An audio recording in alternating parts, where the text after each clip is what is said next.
क्या आप जानते हैं कि राजनीति में चुनाव लड़ना ही मकसद नहीं होता। राजस्थान में एक ऐसा खेल चल रहा है जहां पार्टियां चुनाव जीतने के लिए नहीं बल्कि काले धन को सफेद करने के लिए बनाई जा रही हैं। अप्रैल 2021 से मार्च 2025 के बीच राजस्थान की 10 ऐसी पार्टियों का खुलासा हुआ है जिन्होंने चुनाव के नाम पर 255 करोड़ रुपए का चंदा डकार लिया।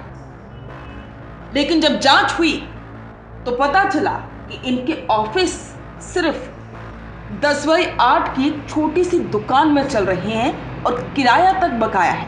आखिर कौन है ये कागजी शेर और कैसे इन्होंने करोड़ों का हेरफेर किया? आज इस वीडियो में हम राजनीति के सबसे बड़े धंधे को बेनकाब करेंगे।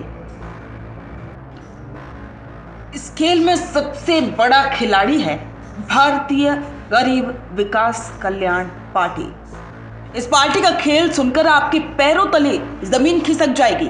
भीलवाड़ा के गुलाबपुरा में एक छोटी सी किराए की दुकान में इनका ऑफिस है जिसका किराया तक महीनों से बकाया है, लेकिन कागजों पर इस पार्टी को 210 करोड़ रुपए का चंदा मिला।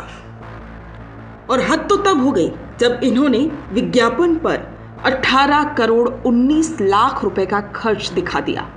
आपको अंदाजा है ये कितना है? बीजेपी जैसी बड़ी पार्टी ने 25 सीटों पर सिर्फ 4 करोड़ 74 लाख रुपए खर्च किए, लेकिन इस फर्जी पार्टी ने कागजों पर 18 करोड़ उड़ा दिए। चुनाव लड़ा सिर्फ एक और उसमें भी जमानत जब्त हो गई। आयकर विभाग की छापेमारी में साफ हो गया कि ये सिर्फ काले धन को वैध करने का एक जरिया था। अब बात करते हैं नंबर 2 पार्टी, आत्मनिर्भर पार्टी। इनका ऑफिस जयपुर के कनकपुरा में 8x10 फीट की एक छोटी सी दुकान में है।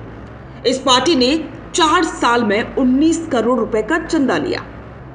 चुनाव में एक भी प्रत्याशी नहीं उतरा, लेकिन खर्च देखिए, 15 करोड़ 66 लाख रुपए तो इन्होंने जरूरतमंदों को अनाज बांटने में खर्च दिखा दिए। बैनर और फ्लैक्स पर 2,56,000 और मीटिंग्स पर 7,42,000 रुपए का खर्चा। खबरों के मुताबिक इस पार्टी के अध्यक्ष रणजीत सिंह के पास इस बात का कोई जवाब नहीं है कि बिना चुनाव लड़े ये करोड़ों का चंदा कहां से आया और कहां गया। अब तीसरा बड़ा नाम है राष्ट्रीय लोक सेवक पार्टी। इस दल ने तो कमाल ही कर दिया। बिना कोई चुनाव लड़े इन्होंने रैली, सभा और प्रचार के नाम पर 4 करोड़ 40 लाख रुपए का खर्च दिखा दिया।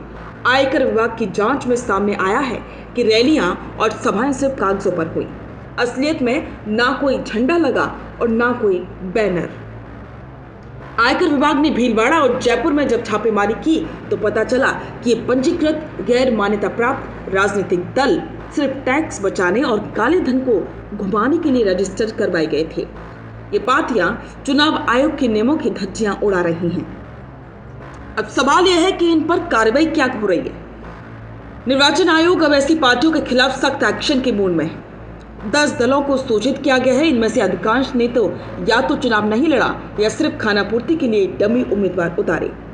आयकर विभाग ने साफ कर दिया है कि ये एक सोची समझी साजिश है। चंदा लेने वाले भी वही लोग हैं जिन्हें अपना काला धन सफेद करना था। अब ऐसी फर्जी पार्टियों का रजिस्ट्रेशन रद्द करने और इनके संचालकों पर कड़ी कानूनी कार्रवाई की तैयारी चल रही है। लोकतंत्र के मंदिर में चंदे का धंधा करने वालों की अब खैर नहीं है। लेकिन यहाँ एक बड़ा सवाल उन पार्टियों के लिए भी है जो अब राजस्थान में तीसरे मोर्चे के रूप में आगे बढ़ रही हैं। इसमें नाम है भारत आदिवासी पार्टी, राजकुमार रोड की पार्टी, जो कि डूंगरपुर बांसवाड़ा में सक्रिय है। अब देखा जाए तो वो राज्य के बाकी के हिस्सों में भी काफी सक्रिय नजर आ रही है। और इसके अलावा हनुमान बेनीवाल की पार्टी, राष्ट्रीय लोकतांत्रिक पार्टी भी नई पार्टी है। लेकिन सवाल यह है कि इन पार्टियों के पास में इतना फंड कहां से आता है। अब सवाल यह है कि क्या ये जो नए राजनीतिक दल हैं उनकी भी जांच की जाएगी?